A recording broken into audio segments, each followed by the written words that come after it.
on the yeah. Now I'm on tape.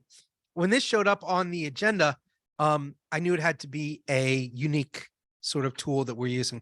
And what we're doing is this is sort of a bookend with the next presentation as well, right? Where what we're talking about is AI. This is a little bit different than the generative AI. This is something called instructional AI. So we are going to talk a little bit about instructional AI, about how we can use it in the classroom, a little bit about how it's different from ChatGPT and generative AI, but and to talk with some of my colleagues here who have experience using it. Before we jump in, though, I'm going to ask Amanda to come up. Amanda is former SUNY Online employee, now works with Packback, and she's just going to give us a brief sort of overview of the tool so that we all are on the same page, understanding what we're talking about. Yeah, I don't typically see myself as a vendor because I am a SUNY alum first from Stony Brook with my master's of higher education. And then, of course, I worked for SUNY Online, where I just know how much work that you all put into this. And I really appreciate how we're moving forward in online education. And so I see myself more as a partner. But I'm excited to be here today. Thank you. Let's see, how are we looking? Great. So my name's Amanda. Like I said, prior to working for Packback, I did work for SUNY Online. And then 8 years before that, really still working in student success, focusing a lot on adult education. I had a stint in academic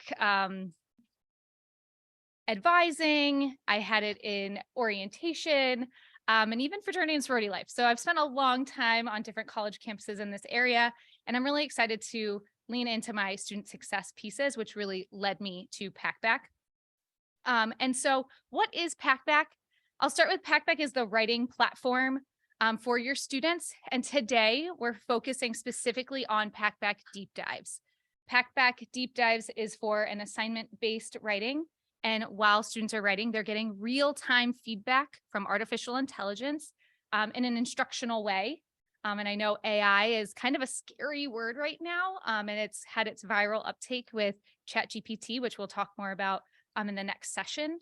But there are other components to Packback, and I know we have some users here with us on stage, and this might be familiar to some of your campus partners that you work with that potentially use Packback Questions, which is focused on discussion, but we're going to be focusing on deep dives today.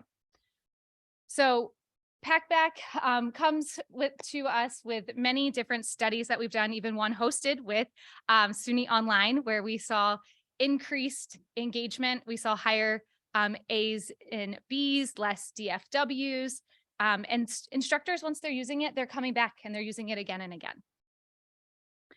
So we started with Packback Questions, which was a discussion platform that we were using with SUNY Online. But we kept hearing from instructors that there was something more. How can I use what I'm doing in discussion in my essays and my long form writing pieces? And these are things that we heard from instructors throughout US and Canada saying it is a burden to go through and read and all of these papers. Sometimes I have to choose what I give feedback on. Otherwise, it's just a whole big red pen mess. I would do writing assignments if it wasn't such a burden on grading. So that's a disservice that we're doing to our students. We're choosing not to assign something to help them become better writers and engaging in their post college career, that we're taking away assignments. So all of that led us to develop Packback Deep Dives, again, which is your long form writing, where students are going to get real-time feedback from instructional AI on grammar and mechanics, flow and structure, research, their formatting, so that it then puts your instructor into the subject matter seat and not necessarily your English teacher. So what does that look like specifically? Your students that are using it have a tutoring lab, a writing lab at their fingertips as they're writing. They also will get feedback on their research. Not every assignment in deep dives does require research, so you can always turn that component off. And then what does that look like for your instructor? That's going to be grading assistance. It's going to help you have equitable grading, right? How many times have we looked at a paper, the first one versus 2 days later, your last one, and keeping that grading pattern the same by having support of the AI. So we're coaching them to be better writers and communicators, helping them use their unique voice in a world where they could choose to use a generated voice. Oh, so that piece is there's word count support, there's flow and structure, those pieces. It also is going to give them feedback on their research. So as they enter their writing or their works cited, it'll say, this is potentially credible. Have you considered this? This type of website has a lot of traffic. It's a .com, it's a .edu. So it's not saying yes or no. It's saying consider what your source is saying. Where is it coming from? And teaching them that digital literacy for the future. That allows then your instructors to live in a space where they can focus on the content and pieces of the paper answering the student experience, right? Not necessarily your word count, grammar, structure, flow. With all of that, I think it's easiest to actually see a real community that I can show you what's happening. I'm having a hard time getting rid of this thing. Let's find it. Can I move this? All right, here we go. So this is actually Kathleen Borbee's current course. And so when you go into Packback, that is directly linked through D2L. Students click on it, single sign-on, very simple to get through. It will bring them to a discussion platform if that is a piece of it. But on the right-hand side, the left-hand side, you'll jump right over to the assignments. And Kathleen has hosted a couple of assignments already. And this is what a student would see, that I have an assignment and they can look at it as a big picture. Here are all the pieces that I need right in front of me, not on a syllabus, not in D2L, not on this page.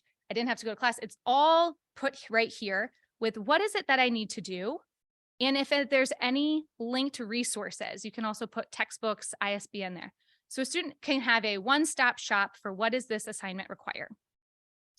All of this is input by you as the instructor, and you also have the ability to edit and customize any rubric components. So as a student, I will go in and show you what that student experience looks like. So I know I'm writing the What's Killing Our Businesses essay, and I'm going to just add demo text for the sake of letting you see this pop up. And as I'm typing on the right-hand side, you'll start to see this is where that real-time feedback is coming right to all of our rubric. Part of it is we're building on intrinsic motivation with Packback. So while we have some suggestions, we also have praises that, hey, you're doing this really well. As a student is going through, they can see Kathleen currently has a word count requirement that is between 375 and 500, and I am over that word count. So I can see that I need to adjust this right now before I submit. As an instructor, you can block submissions and they would get a notification, but you don't have to. That can also be turned off. At the very bottom, you'll see here, content and ideas are solely graded by your instructor. So they know that when you as an instructor are reading this, that's what they're going to be looking at. But I can see before I submit my paper, if I have a strong components here, if I'm on the right track. Let me grab a suggestion here. So I can click here and it's telling me a little bit about my source credibility. And I think I had a suggestion down here. So students would be able to click through. They can see maybe this is a little repetitive and we have what's called smart highlighting here to take them to a spot that says, hey, this is somewhere else in your paper. Maybe you want to consider rewriting this. I'm not telling you how to rewrite it. I'm just giving you that information. So that's what a student would see when they are submitting their paper. If I were to go through and look at it from an instructor standpoint, I have all of my submissions here. Again, Kathleen has already graded all of these. So you can go and look. I'll pull up one example just so you can see. I have my student work here. I can go over to their works cited. I have everything that I need here. Again, this is already a graded assignment. I'm not changing anything, but I'll just take a look. It will populate what is recommended for each of these scores. So that's where your starting place. You're the instructor, you can change that. And I've worked with Kathleen on changing some of these as needed. You can see why it's recommending. It's giving a 9 out of 10. You can see Kathleen said, I think they get a 10 out of 10. We can click and see why. All of this is helpful. You can take a look and it'll do some smart highlighting. It'll show you some hedge words. All of these pieces really helping you as the instructor get through the grading of the components that aren't answering your essay prompt, but really just helping convey the message. Then we can scroll down and you can see that there is an ability for you to grade the content. And at any point you wanted to do specific line by line commenting, you can throw that in here too. So this is a really strong point. I like how you added this argument. Or as I hear from Kathleen, you did a great job of telling me what you're going to tell me. You told me what it was, and then you. How much you got to tell them and tell them. Yes. Yes, that. So, she can add that in on exactly this is here. So that is a quick overview of Packback Deep Dives. There are a lot of other functionalities, things that they can probably point out for you, but I can give it back over to Dan. Can you just explain a little bit about what instructional AI is and how that's different than what we've heard about? Yeah. And I know we'll have a session next that is going to lead into ChatGPT, large language models, essentially really fancy autocomplete that's statistically sound, right? Those pieces, and what's so scary about those is that it is giving a final product for something. Now it's really statistically sound. It's not unique, right? It's going to be kind of a boring piece of work that is coming from statistically sound from the internet. So that is generative AI, producing the end product, giving you what it is that you need. Packback really leans into a couple of pieces with student motivation. And so why would a student move to go look at ChatGPT? Maybe they don't have the resources that they need to get something done, and this is the easier way. And so in Packback, giving students, coaching them, right, with the praise and the areas of saying, hey, consider reviewing this piece, not telling them that they need to change it or how to change it or what to change it to, right? Not telling them the answer. Think about before in your Word document, spell check, correct all, and then you walk away. That's not what's going to happen in deep dives. They actually have to click through and read the feedback that is given and make a choice on how they want to act on that. So that's where AI is being used to then instruct students on how to be better writers, to think deeper about concepts. Yeah, thanks. I'll stop this share. Is this the screen we want on? Sure. Okay. I don't think we're sharing further. Thanks, Amanda. So before we go any further, we do have two panelists who have been generous enough to join us today. If you could take a moment to introduce yourselves, Ben and Kathleen, and just talk a little bit about how long you've used Packback and sort of how it's utilized in your class. I'm Kathleen Borbee. I'm a professor in the Business Administration Department at Monroe Community College, and I've used Packback now for at least 5 years, probably more like 5+. I jumped right in there when it first came out from the discussion end, and I have used it both in my online classes as well as my face-to-face classes. And I find that it works great in both because, especially in online discussions kind of have always been there, but in face-to-face, I quite often can't get people to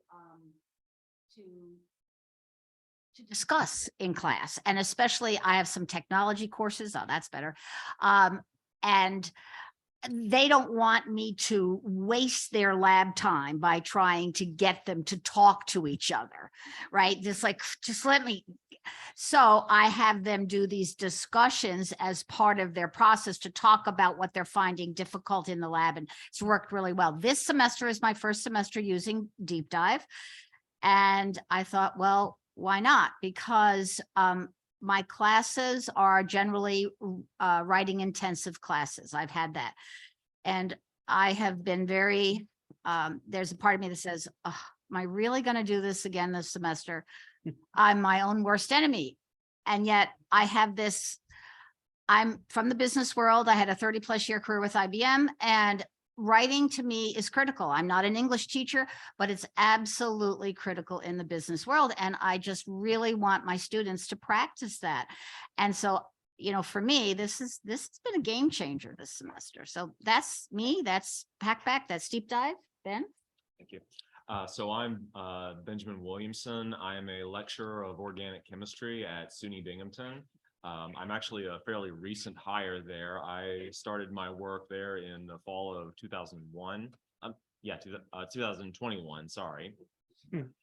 Little different there, sorry about that. So I've used Packback for 3 semesters at this point.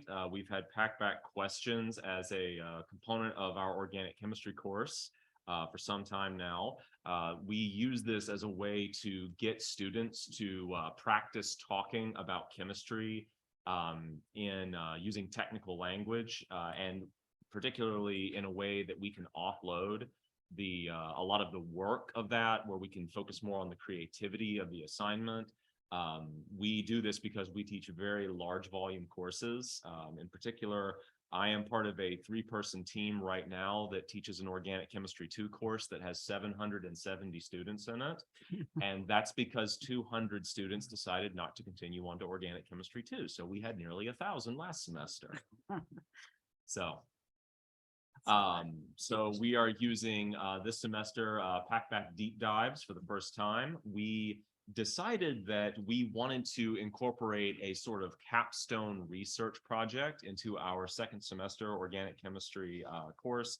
And so we were looking for a platform that we could use at scale that would help students explore scientific literature and interact with it, and produce a meaningful bit of research from that. So that's what we're using the Deep Dives assignment for this semester, in our sort of pilot semester using it. So 1,000 students in your organic chemistry 2 class. 956, I That's want to amazing. say, is what we started with. Yes. That's remarkable. That's remarkable. Thank you guys. So there's a lot of technology tools, obviously, and options for your classroom. What do you view as the role that technology plays in the classroom?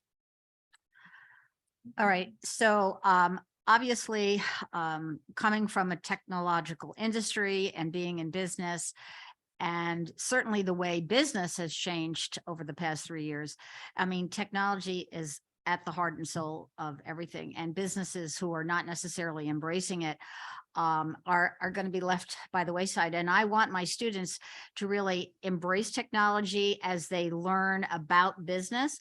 I want it to be something that they can use to help them be better business people, but the technologies to be able to be used to help them learn the content, as well as hopefully in some way building community within the classroom, whether that's a face-to-face classroom or an online classroom, kind of like a little bit of both. So the predominant way that we use technology in our classroom, because we teach such a high volume of students, a lot of it is about making the classroom as equitable to this very large and certainly very diverse group of students. For example, we use Panopto videos as a way to make our lectures more accessible to for example, hearing impaired students. Also, of course, with 1,000 students in the audience, we're going to be dealing with a lot of a lot of different, very legitimized reasons for absenteeism and so on. And so the Panopto videos kind of give better accessibility for that. They give better options for that. Certainly using something like Packback allows us to just organize a group of submissions that we can use. And that's been really wonderful up to this, just making sure that we can keep track of everything. So really, it's a lot of logistics that we use technology for, serving a lot of logistical needs. Great. And what appealed to you about deep dives? Well, for me, as I said, I have been embracing writing intensive in my courses because I'm very passionate about making sure my students, when they leave the classroom, if somebody said, oh, who was your professor at MCC? If they use my name, I don't want them to embarrass me. And I want them to know how to write. I'm kind of a fanatic that way. And just little things, just like small letter I's. Ooh, that kind of gives me a chill up my spine. I like to have capital letters at the beginning of my sentences and punctuation at the end. We're talking, and especially with very beginning classes. I teach an intro to business class, and these are students right out of high school. And last couple of years has been quite challenging. You know, they did lose a lot. It's across the board. So I thought, well, let's see what this can do for me. You know, I was trying to think about taking away some assignments, as Amanda kind of hinted at, thinking, do I really want to do this much grading? And how can I use this tool to help me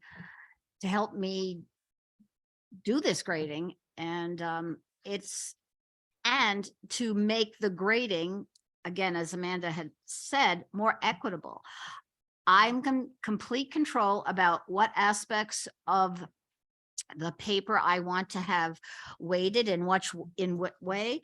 And it's been a game changer in terms of just pure time.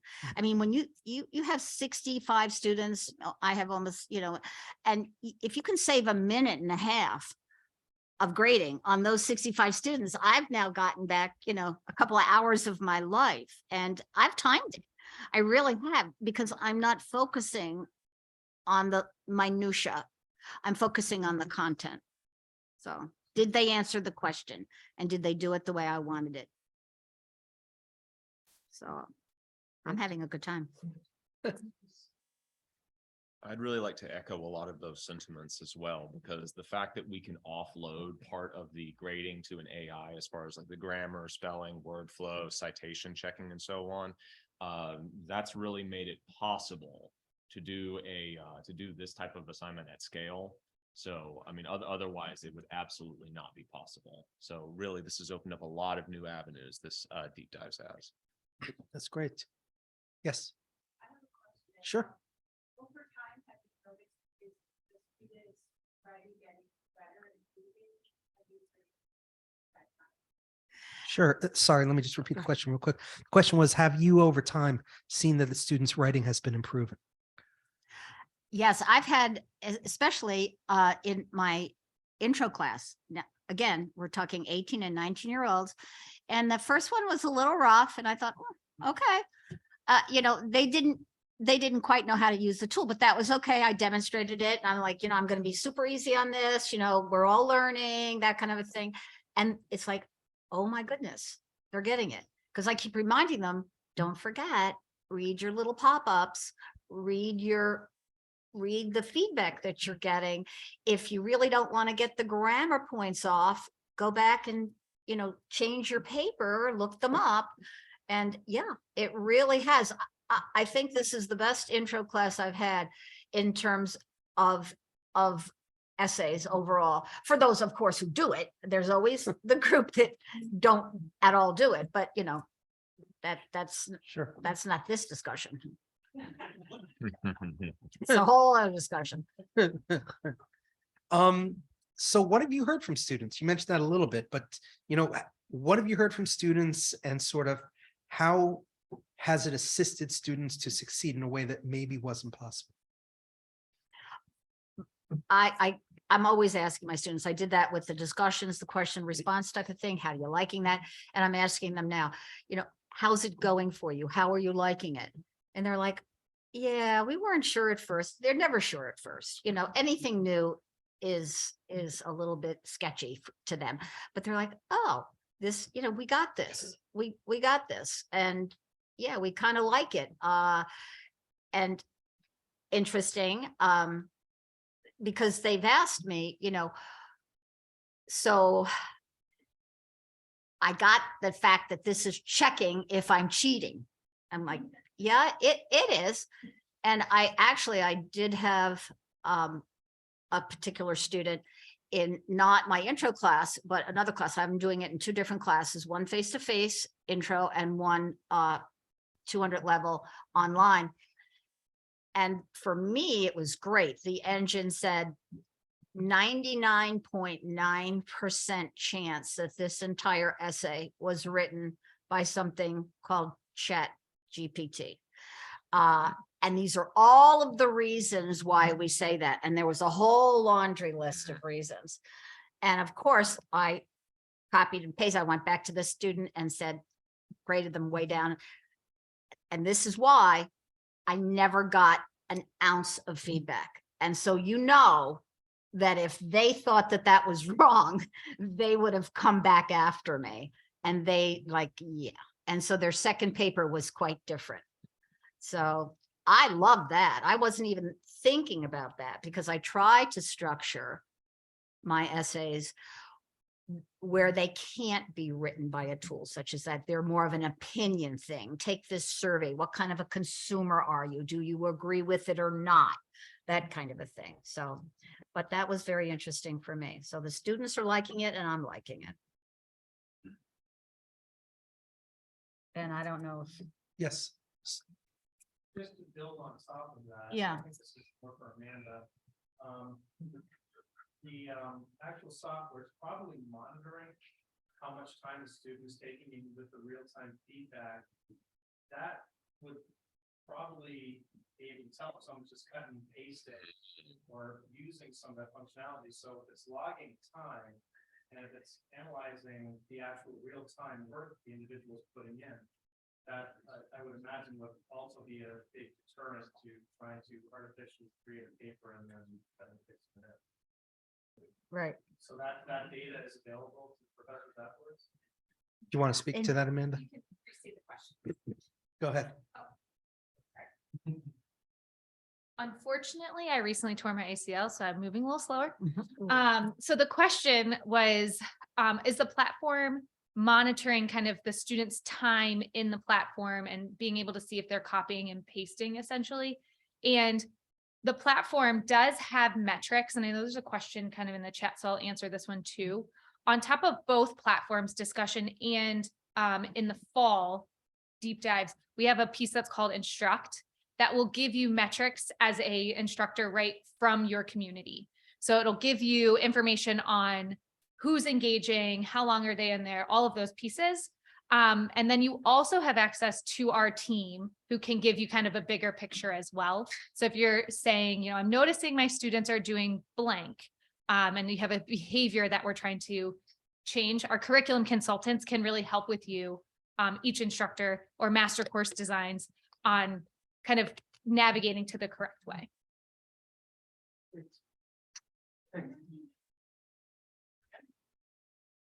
Giving feedback to somebody right now, but I'm doing it on Word and then I want to copy and paste it and put it in there. Yes. So the platform isn't, she's asking how she's typing in her feedback on a paper right now, typing it in Word, and then she's going to copy and paste it to her students. Students can copy and paste into Packback Questions or deep dives. And that's not necessarily a bad thing, right? Maybe they use Google Docs to write their paper, or they're using something, offline, and they copy and paste it in there. So that isn't something that we're going to say, that's not how we're flagging any type of plagiarism. So there is plagiarism detection, originality report, and it'll give you 52% of this paper, and this is where we found it. Here's where you can see it. And then there's also detection for generated text, and it'll give you high, medium, low. Yep, and that's a fine. And I think Kathleen spoke a little bit to that of, are you looking at the feedback? Because your students are going to miss out if they do type it all on, Word and then copy and paste it and then submit. They're going to lose the functionality of that immediate feedback. You can copy and paste it in, pause, and then go through it. And that's kind of a student behavior and a way to introduce your product and what you're using in your classroom to make sure that they're getting the most benefit of whatever it is that you're using.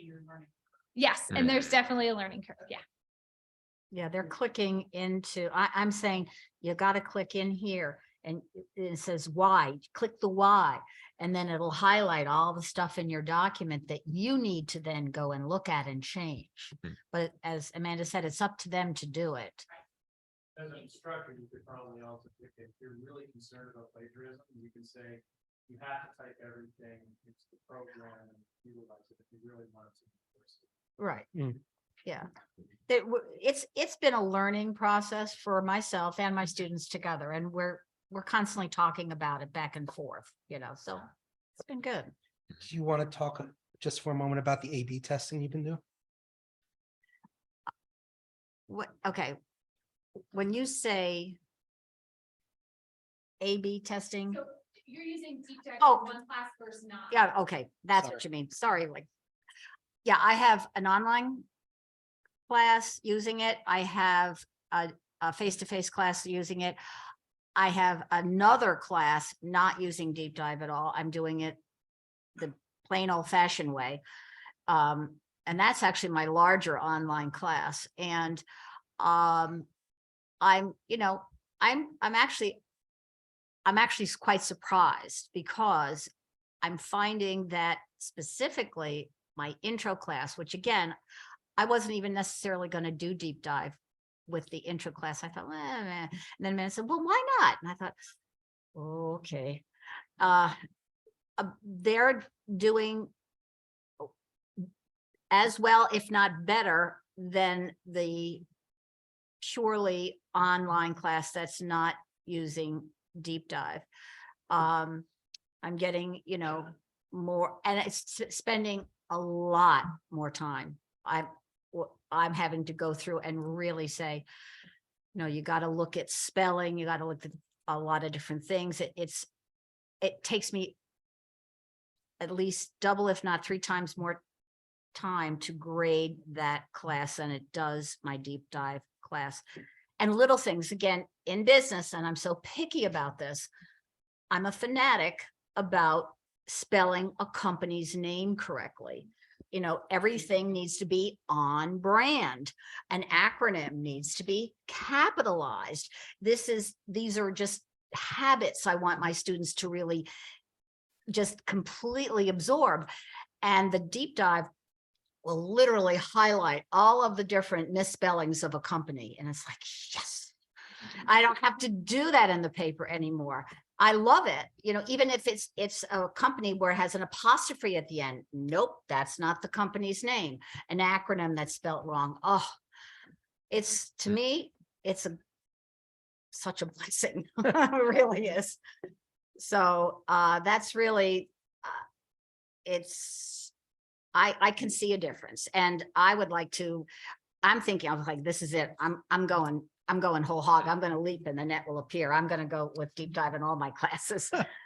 Dean? Question. This is for Ben. How does it do with the OCAD terminology?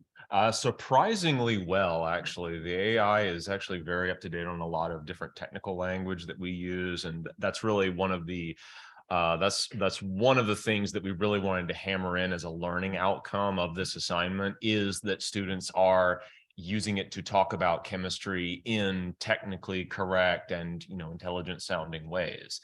And it's definitely been very beneficial, and was beneficial previously with the Packback Questions platform, but we're seeing that translates into use here in the deep dive. So, and I think deep dive also, because it kind of has the background of all the lessons learned from the questions platform from the years that it's been up, I think there's it's not really coming in fresh and new. There's actually coming in with quite some experience with it. So surprisingly good job.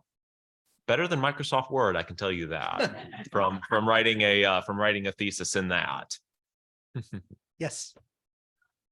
Keep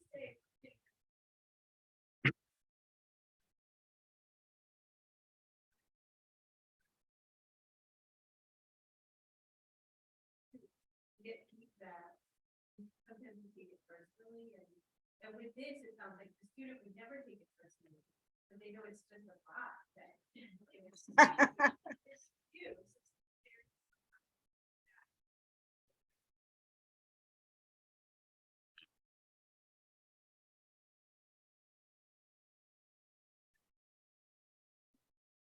Grading that the bot does versus sitting and looking at everything.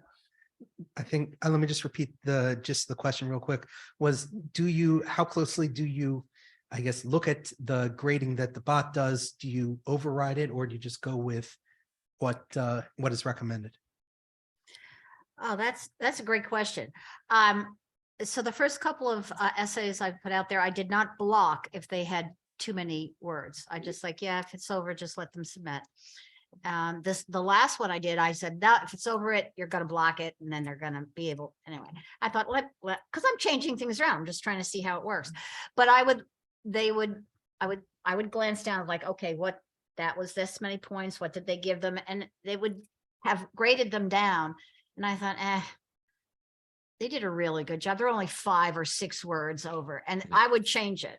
I would like, yeah, I'm not going to be that hard right now, so I would give them the extra points, and I do click into it. I really do try, so I feel I have definitely changed based on what just I feel. So. Great. I see there's a lot of questions coming by in the chat. John, I don't know if you're asking those or who might have some insight into that. I know I'm in the chat. I can read a couple of them here. I know Amanda's been answering a couple, but I do have some in front of me here, so I'm scrolling through. Okay, I'm just trying to get the ones that Amanda hasn't answered here. Okay, so it looks like one of these, and I don't know if this is necessarily a question for Amanda or for the panelists here, has assessment of student learning been undertaken? For example, do students make fewer grammatical errors as the semester progresses? I can see a change, let's say in the first paper to the third paper. I mean, we're only like getting into our 6th week for us. So I think it'll be even better answer, obviously, at the end of the semester, because I'm going to continue to do this all semester. This is just the very first time I've used it, but I can see it. I can see somewhat of a change just from, first essay to say third essay. Great. Great. And then just one final question I see here in the chat is the specialized content language to include acronyms strong enough to support graduate programs? I'm in graduate teacher education, specializing in literacy. I'm not sure. I think that's a question for Amanda. Okay, perfect. Thank you. I would say it is a little bit of machine learning, so it's going to continuously learn. There's been iterations where we are recognizing last names, right? That can look, if you're in Word, like sometimes that gives you the red squiggly line, but it's getting smarter on those pieces. So we do recognize acronyms, but I would say if you have special ones or different things, working with your curriculum consultant, any faculty member who has Packback would have a dedicated person that would be helping them with the implementation, with all of those pieces, and we can work through those pieces with specific course content or specific program pieces. And the other thing I was going to add is our team does look at how often an instructor does change the grades versus accepts the grades of the AI. So we have that. And from last fall, I would say it was like 87% of faculty took the grading that the AI did suggest. And we can also show to instructors how much of the suggestions the students took too. And we can look at that as an institution, and you can work with your curriculum consultant specifically on your class after certain papers. So there's definitely an ability to dive into that data and then help with student behaviors on the other side. Yes. Do you have a question? Oh, I'm sorry. Any other questions? Or online? Don't see any other questions in here. I think we're good. Okay. Then maybe we can get a couple minutes back. Did you have anything else? No. Is there anything else that the panelists would like to say? I was wondering why I did this to myself initially. I thought, oh God, here she goes again. She says yes to everything. But I'm glad I did. I'm really glad I did. And it's actually helping me really focus and structure on grading all my essays, very much the same from essay to essay, even not just from student to student within an essay, because I'm making a specific rubric for each essay. And it's very consistent. Chris, you had a question? Yeah, so, we're doing that IITG project, looking at tools that can help, large enrollment courses. Tools. Backup was only offered to folks, but I think, it didn't get traction for whatever reason from the folks that we didn't sign up for that, and we were disappointed because we knew, Packback does a lot of great things for large classes. But one of the things that's coming up in that project is the issue around instructor support and like support for using these tools. And I don't just mean IT support and like that, but I also mean, like colleagues feeling like you're not like too far out from where your colleagues are. And so I'm trying to figure out a way to ask this question without you feeling like, you're throwing anybody under the bus on your campus. But maybe you can talk generally about like how you feel supported. Maybe we could phrase it positive. So how do you feel supported in your adventures using this tool on your campus? You want to answer? Go ahead. Well, Sure. The question was, how do you positively feel supported? How do you feel supported positively by colleagues in your use of this tool on the campus? well, I'm prejudiced. I feel at MCC, we have an incredible virtual campus. They're my favorite people on campus. And if they don't know the answer, they'll try to find it for me, or really, and with this Packback in particular, if they're not using it, I'll go find it and then I'll tell them. And it's like a communal learning kind of environment. And I've never had a problem reaching out to Packback and not having them come back and say, oh, let's get somebody, involved and get this done for you.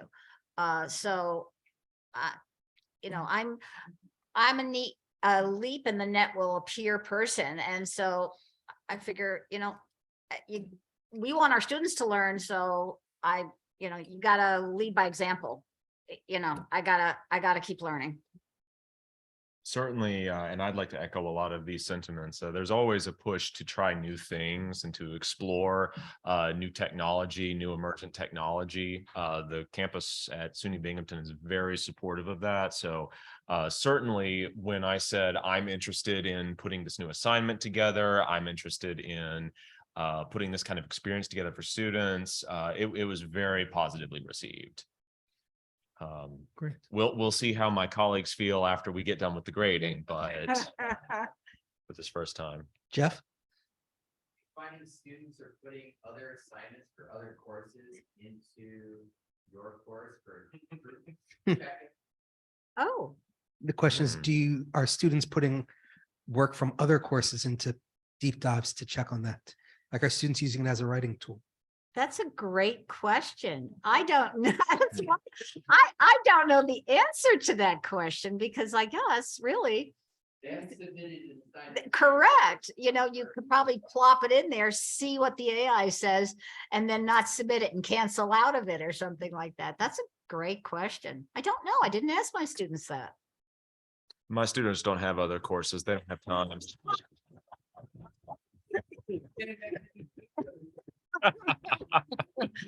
Oh.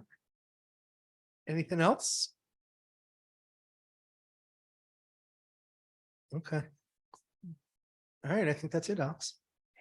Thank you very All much. right.